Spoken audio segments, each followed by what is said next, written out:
La quatrième et avant-dernière étape de cette 62e édition du Tour du Loir-et-Cher se déroulait autour de Vernoux en Sologne, une course de 197 km.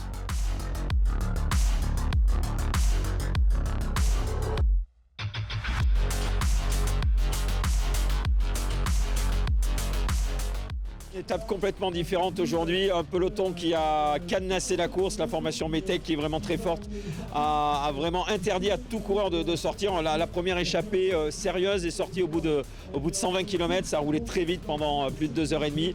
Et puis ensuite sur le circuit final, il y a bien eu des tentatives, mais la Metec a tout contrôlé. On connaissait cette formation néerlandaise qui vient très régulièrement courir en France. Elle réalise l'exploit de tenir depuis 3 jours la baraque avec Tim Marsman, mais depuis 2 jours ils sont impériaux. On ne peut rien faire, on ne peut pas attaquer, ils sont toujours présents.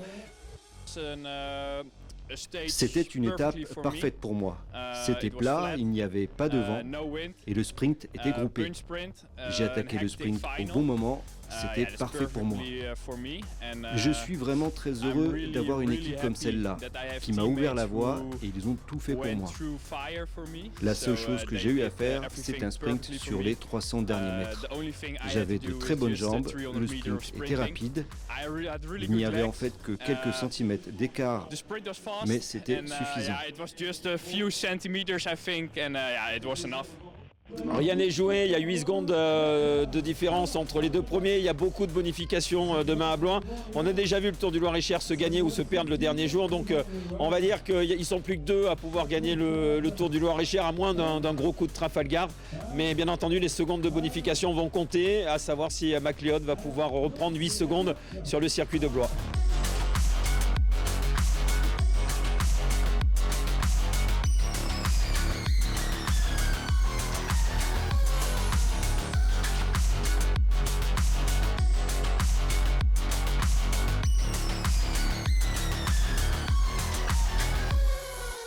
Demain à Blois, dernière étape de ce Tour du Loir-et-Cher 2023. Tout n'est pas encore joué pour le maillot jaune qui n'a que 8 secondes d'avance sur son challenger.